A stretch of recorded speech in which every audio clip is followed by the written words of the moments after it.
All right.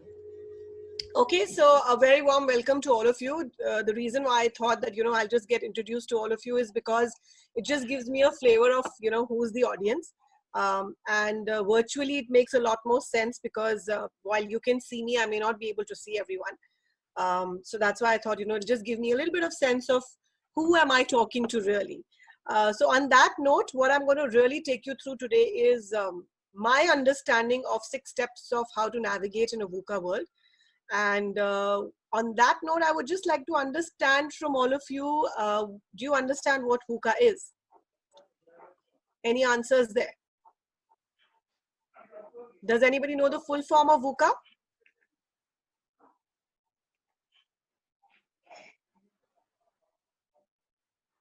Okay, so we'll move on with that.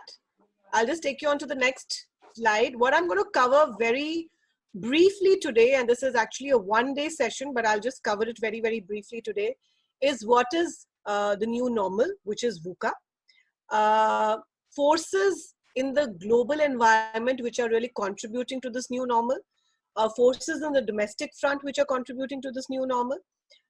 Forces in the financial segment, because I belong to the financial segment. I'll talk a little bit more about that. Also, how do I deal with VUCA? And how do you prepare for the future? And how do you really navigate in this VUCA world? So let's introduce VUCA to all of you first. VUCA is volatile, uncertain, complex, and ambiguous environment. Okay, it is a volatile environment because, as we see around in the industry, the consumers' preferences are changing so much. If you look around, there is so much of turnaround on the brands, products, companies. I mean, it is so volatile that these days when I walk into and I've been saying that for almost 2 years now, that when I walk into the malls of Delhi or Gurgaon, which is where I live, or I was in Mumbai for about 1 year, even there, you would walk into the mall and you would see a certain showroom there. And you go 2 months after that to the same mall and you'll find it either shut down or a different showroom there. So it very clearly shows that, it is so volatile that the customer needs are changing, that, some of them are able to survive and some are not able to survive. The next one is uncertain. So why is it uncertain? It's uncertain because you can't predict the future anymore. There is no accuracy in the prediction of futures. You can't say, okay, because this happened, now this will happen. That kind of an environment does not exist anymore where you can actually predict things. Everything is very, very unpredictable. Then the next one is complex. Why is it called complex? Why is the environment so complex? The complex is because the environment is not really because of one force. There are multiple things which are creating a lot of chaos, confusion around us, and that's why the environment becomes very, very complex. And of course, ambiguous. Ambiguous is because you don't have any information of the future. There is lack of clarity. You don't know what is coming your way. And I think right now, as we are speaking, the COVID situation, I think it's volatile, it's uncertain, it's complex, and it's ambiguous. So we are actually truly in a VUCA environment right now. And if you ask anybody in HR, whoever I talk to, everybody around has started saying, this is going to be the new normal for some time at least. So if this is the new normal, what are some of the things that I can do to really change or to really cope with this environment? So first, before we move to that, let's look at some of the forces that are driving this environment or the future, or the VUCA environment in general also, not just COVID. So if you look at the environment globally, apart from COVID also, I think we've been in a VUCA environment due to many things: digitization, high cost. If you look at the cost to hire and retain people, focus on, a lot of focus is, today the focus is on health and survival rather than anything else. Nobody's even talking about how this how this COVID environment is really going to impact the economy. Nobody's even discussing that right now. Right now, it's all about your health and your survival right now. But before this also, there was a lot of competition. There was a competitive pressure around us. the social environment, inflation, all of these things were really contributing to the VUCA environment we have been through and are in at this moment also. Of course, now COVID is really the major contributor globally also, including, on the domestic front. If you see even on the domestic front, there are less job opportunities. They've been like that for some time. We've been talking about a recession which is there, but which is not there. We've been talking about, short-term goals rather than long-term goals, slow GDP. Again, right now, there's a lot of fear of health, survival. It's, lack of resources. Food, water is something that we've been talking about a lot. I think there are a lot of initiatives that are going around to save water. Tax, the way the tax is structured. Now we've got some reforms. The political, social unrest, we've seen so many, so many things, so many people coming out on the streets and trying to, put their point forward.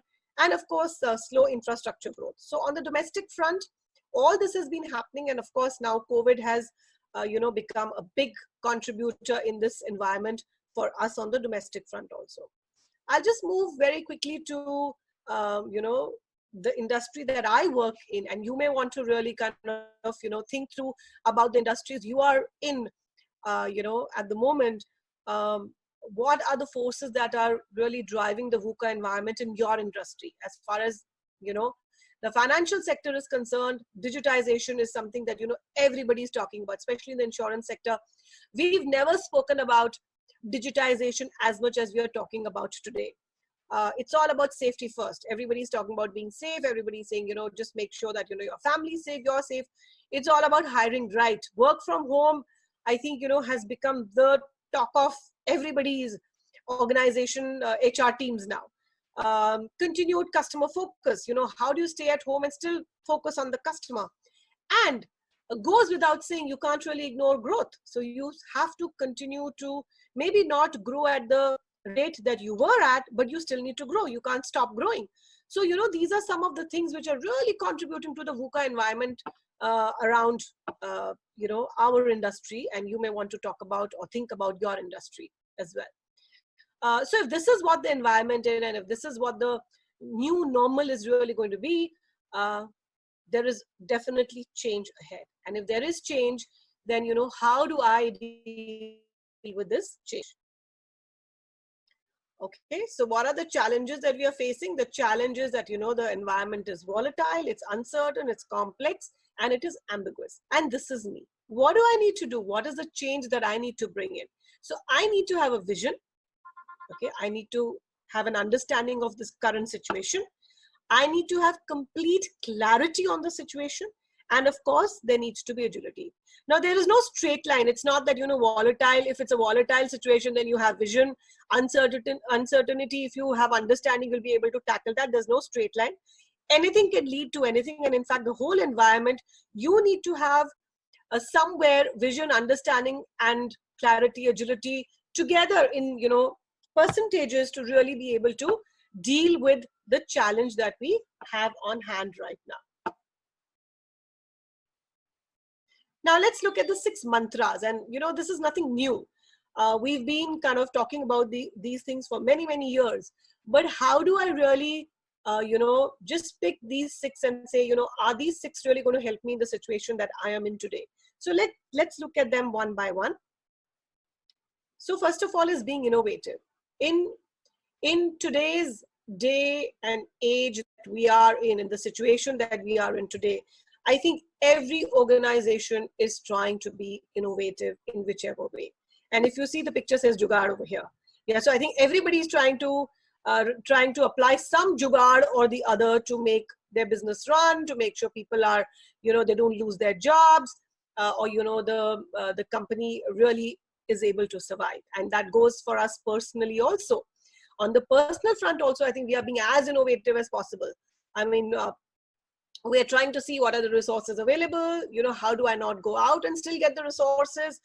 And I was just talking to my husband the other day and saying, even the sabzi bhaji wala today, the vegetable vendor, he's actually looking at his business very, very differently.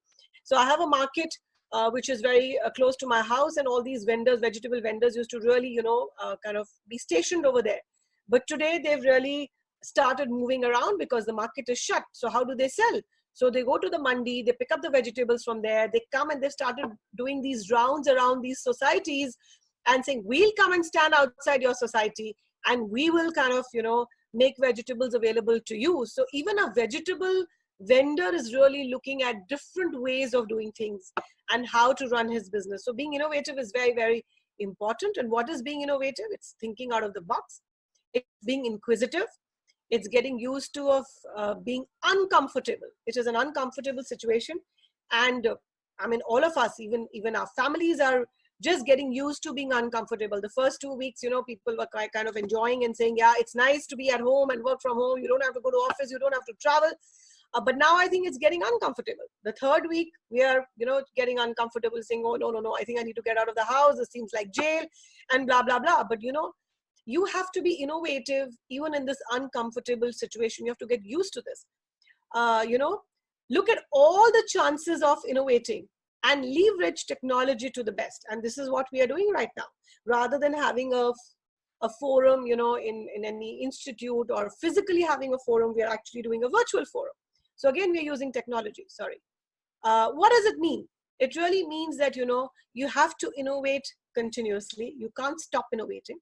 And you have to adapt yourself to the new models, to the fresh thinking, and to the fresh new approaches. That's what it really means. Let's move on to the next one. Okay, the next one is bringing speed and agility. So in this kind of a situation, really, you have to think very, very quickly, and you have to be very, very agile. So let's look at what that really means. Okay, so everything today is here and now. You're really talking about what is going to happen today, what is going to happen tomorrow. And I think we are not really looking at long-term goals or long-term concerns anymore. We are just saying, first, let's get over with this, then we will think of the next thing. And everybody in the world is thinking like that today. And everybody wants to really do things quickly. So, I mean, if you look at the situation on the 22nd of March, it was supposed to be a one-day, lockdown. And then within 2 days, it became a 15-day lockdown. And now we're thinking that it's going to extend. So everything, including the government, is really, really trying to bring speed and agility, into whatever they're doing. Because if we don't bring speed and agility right now, or in any VUCA situation, if we don't bring speed and agility, we will never be able to tackle or deal with that situation. So a lot of it depends on how you start doing things, not even in a matter of days, but in a matter of hours. And that's, I think, something that we are visibly seeing today. So what does it mean? It means that in a VUCA world or in a VUCA environment, we need to respond quickly to change. And we need to realign ourselves without any kind of delay. So, and I think every day, I mean, if I ask you to give me examples, I think you'll have many, many examples to give me where you've been realigning yourselves. I mean, I have been realigning with my team, with my supervisor, with my company, with my organization, with my family, with my in-laws who don't live with me. I think I've been realigning myself on a daily basis, saying, okay, today this is what I will do, and tomorrow I will probably need to realign myself looking at the situation. Yeah. The next one is leveraging resources. I think the picture says it, that whatever is available today, I think we need to just make the best use of that rather than saying, I don't have this and I don't have that. I think we don't have the luxury of saying, I will do this when I get that, or I will not be able to do it because I'm dependent on somebody. We are all absolutely dependent, self-dependent on ourselves, on our families, people around us. That's about it. Leveraging the resources like technology, and that's the best that we can do today. So again, it just really means that, you have to make use of whatever is available to you, and you have to really identify and map not only team skills, though I've written team skills there, but you have to also, map skills within your family to really deal with the situation today. And this goes for any VUCA situation. It could be, when in a working environment, you may need to really create a special force, or special team, which is really going to work on that particular, VUCA environment that may be. For example, I think again, if you go back, see, there are many special forces which are working on different things to handle the situation in our country today. Similarly, I think in the office also, when I look at my organization, I see how different teams are working on different things, how the L&D department is saying, okay, I will ensure learning continues, despite the fact that, we may not have classrooms anymore for the next 2-3 months. The HR team is making sure that, we're actually going through a performance management cycle. So how the HR team is really trying to make sure that, can we do it? Should we do it? Should we not do it? If we do it, how do we do it to make sure everybody is able to participate? So, there are special teams which have come up to really make sure that business can run as normal, if not more, at least to about an 80% is what, people are really thinking.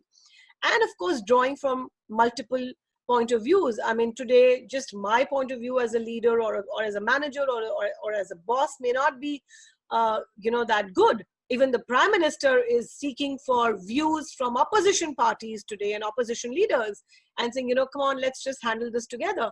Same goes for the organization. Same thing is at home. I mean, today I actually call my children also and say, okay, we are struggling with this situation at home. How do we manage it? A simple thing like, in the lockdown, suddenly your domestic help has stopped coming. So how do you handle that now? How do you manage that? So what do you do as a family, and what is a view of everybody to really handle this situation? So what does it mean? It really means, again, that, you have to really leverage whatever is available. You can't really go out and ask for more.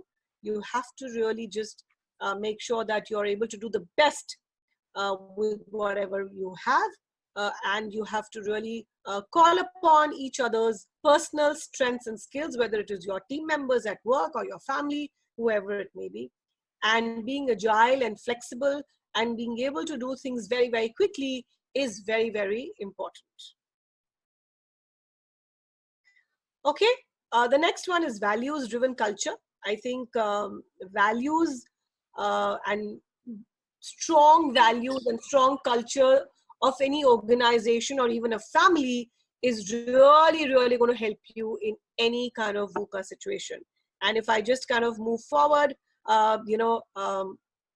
it's your values which drive your behavior and then which drive the culture, whether it is an organization or it is a household or it is a country or whatever it may be. If your culture is strong, you will be able to really sail through any VUCA situation, whether it's COVID or, a financial crisis or whatever it may be. But it really depends on the values that, the organization or the family has. And I've just put some values over there saying simple, creative, and trustworthy, trust, bias for action, care, collaborate, customer obsession, growth mindset, honesty, trustworthiness, integrity, dependability, respect, citizenship. So some, if we have these values and if we are able to really demonstrate these values, it really forms a strong culture. And that culture will be able to make you sail through any critical situation, including the situation that we are in today. So for example, if I just take care as a value, I mean, if at home, everybody's value is care, and everybody demonstrates care for each other, they will go, out and do a lot more than probably that is expected from them. If care is a value for an organization, the organization will be very caring towards its employees and will think like 20 times of how to make, a simple thing like work from home very, very workable for their employees, because, we want people to continue to work, but what are we doing as an organization to make it happen for them? So that's caring for the employees. And, similarly for other, other values, if simplicity or being simple is a value, then you will try and make sure that in these kind of situations, everything is done in a very simple, easy manner, rather than doing it in a complicated manner or, bringing too much frills and fancies around it, really.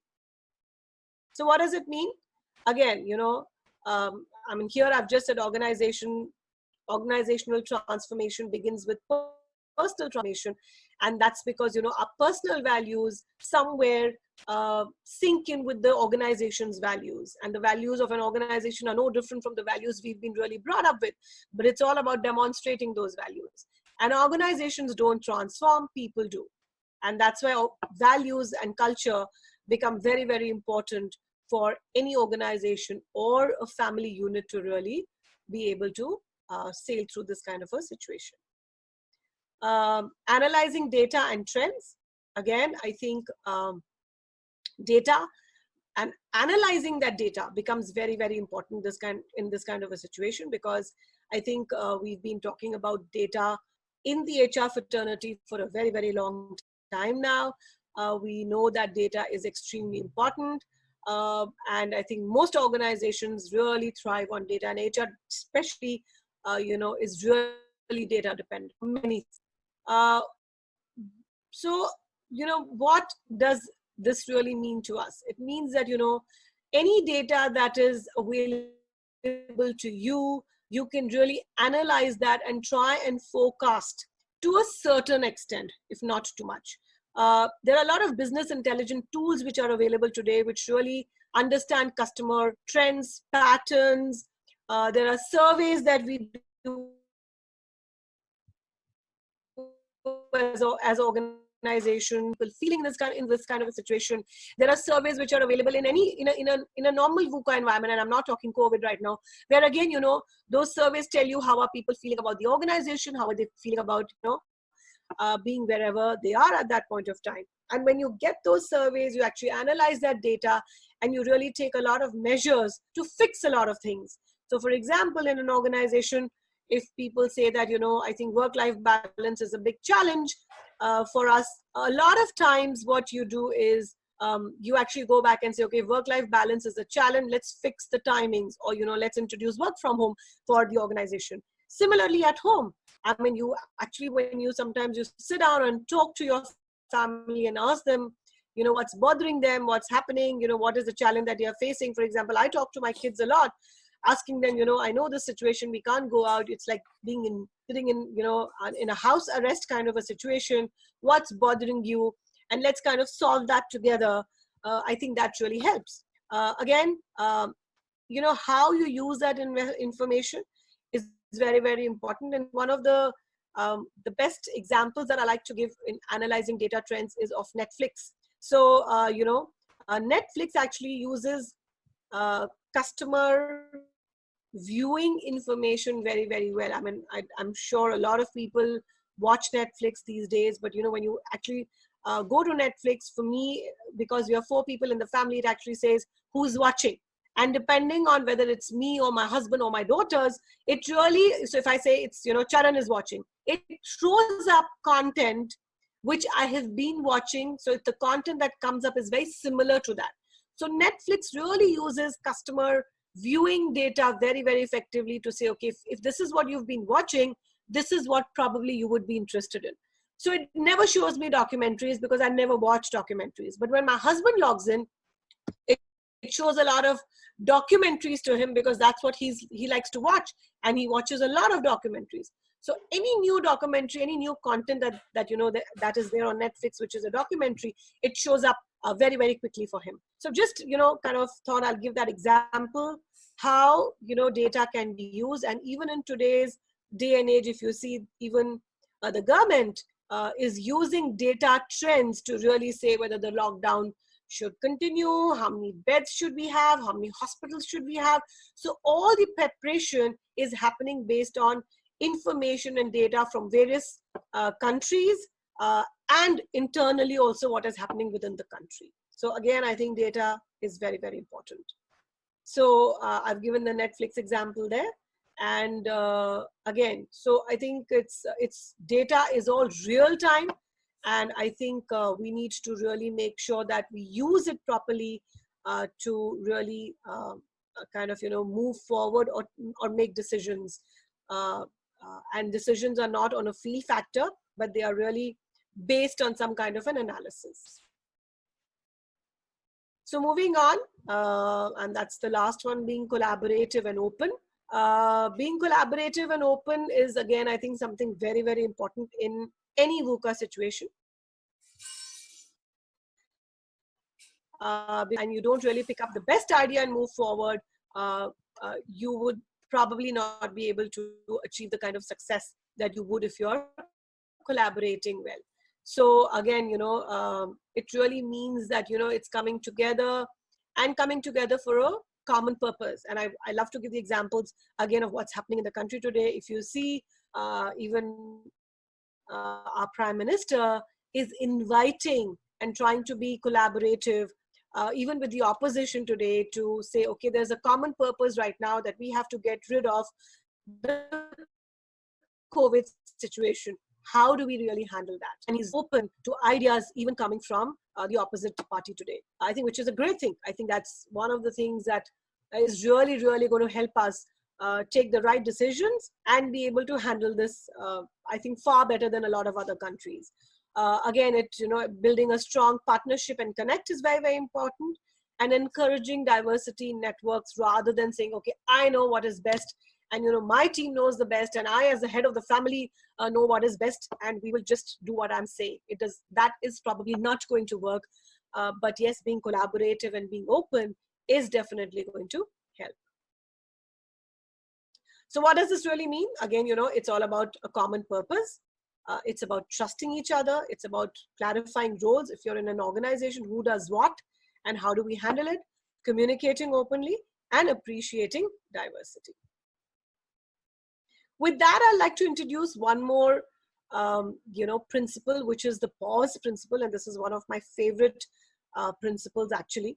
And why I say favorite is because, over 27, 28 years of work experience, I have seen organizations, I have seen families, and today I laugh sometimes and say, even the earth is really using the pause principle today.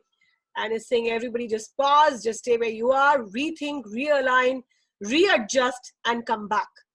Because sometimes we just go so overboard with what we are doing. I think a lot of organizations I've seen, when you're in the rat race, you're just running.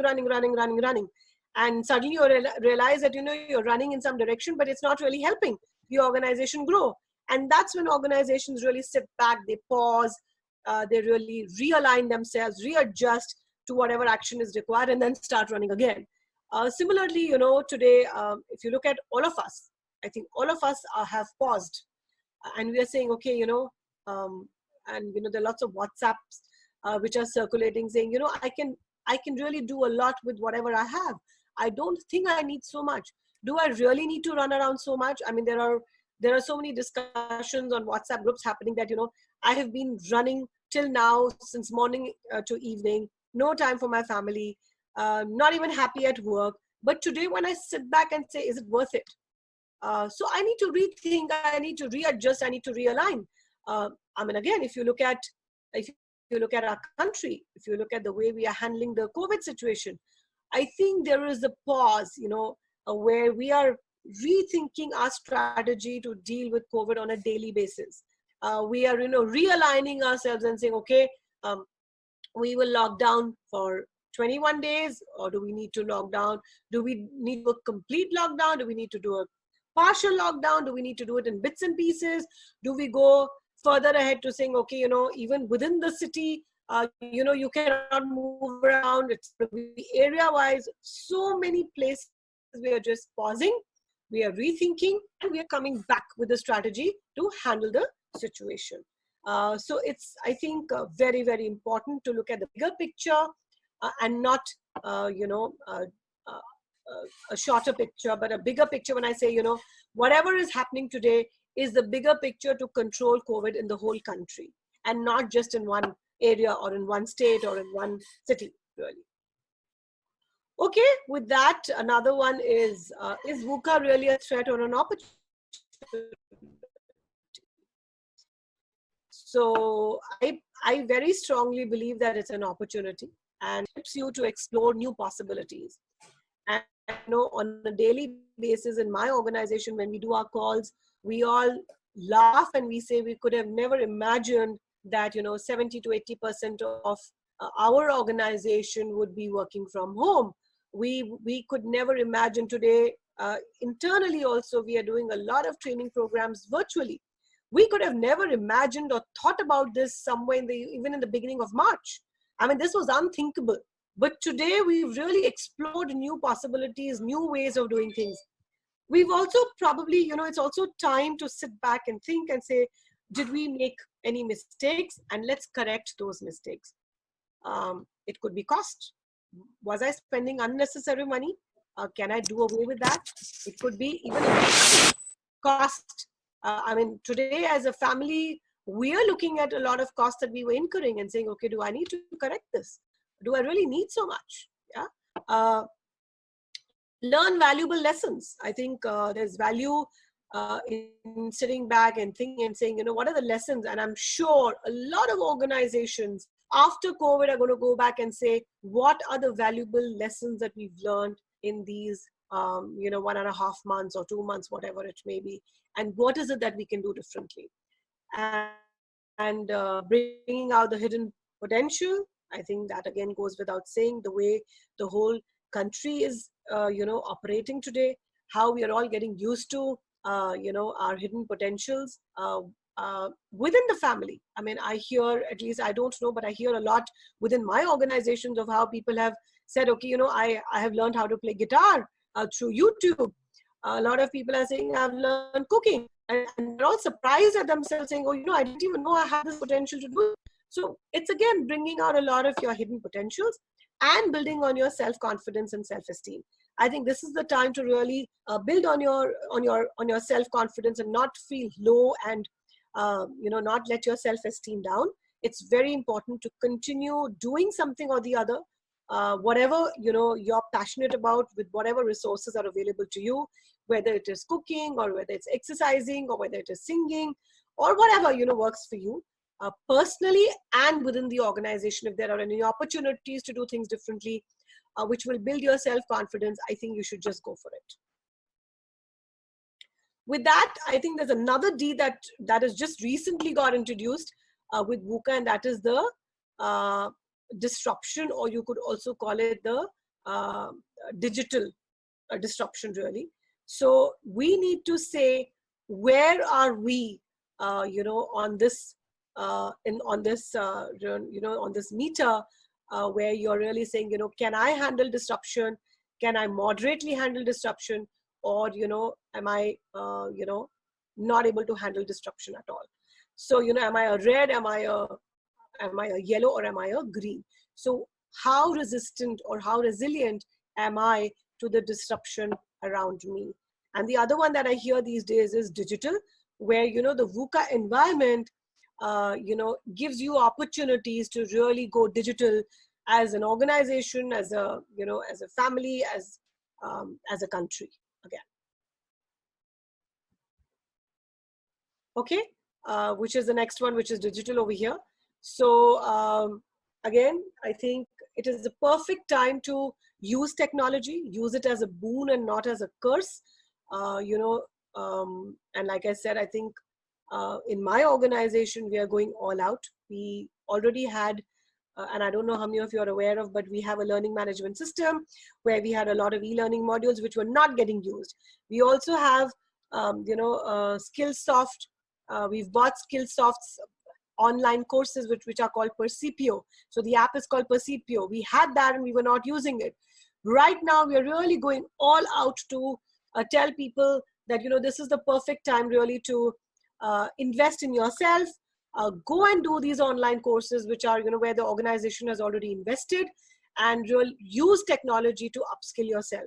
And not only for the organization, I think if you look at all of us, even if the organization is not providing them, there is so much of content available, which is open content, which can really help you to overcome any kind of, phase that you're going through, and feeling low. When I say phase, I mean feeling low about the phase that you're going through right now. You could really, really use this time to upskill yourself. You could use this opportunity to learn new things. You could really use this opportunity to maximize, the content that is available, which is open content that is available on a lot of places. Even when you go on YouTube and you type even leadership, there is so much available there, so many videos available there. that if you just go through those videos, you will be able to learn at least one or two things from those videos. So use it, and let it not become a curse, which means that, don't spend too much of time also on your phones, and and not on your laptops. Please also create a balance, and make sure that this is also your opportunity to spend time with your family. uh, Help, this is going to help you build the uh, and we can't call it team bonding, but family bonding, really. So I'm actually calling it team bonding in my house, and think this is perfect team bonding happening within the family. So make sure that you spend that time also. But technology is something that we will definitely be using and leveraging in the future also. And I think there is going to be a big uh, digital wave which is going to come into our country after this. And not only in our country, I think globally, I think technology will really go to a different level altogether after this, saying, uh, God forbid, if there is, something else which comes up and we have to be in a similar situation, then, technology has to be at a different level altogether to be able to handle this. So let's move on. And what does it mean? It really means that the new digital, the digital age is the new normal age, actually. Again, you have to be agile to this innovation, and you have to leverage and leverage to create value with whatever is available to you, really, and disrupt around you and grow. So, it is disruption. Whatever is happening around us, in a way, is disruption. So anything that is normal and is not normal becomes a disruption. So in this disruption, technology or going digital is really going to help us move forward and grow. It really depends, how you look at things. Life is all about how we see things. It's the same thing, but it's really up to me how I choose to look at that face, really. So it's really up to us how we want to really use this or not use this situation. And with that, I will just come to the summary of the session, where I will just reiterate the 6 mantras, which I find very valuable. Again, being innovative, bringing speed and agility, leveraging resources that are available to you, building building on your values-driven culture, analyzing data and data trends, and being collaborative and open.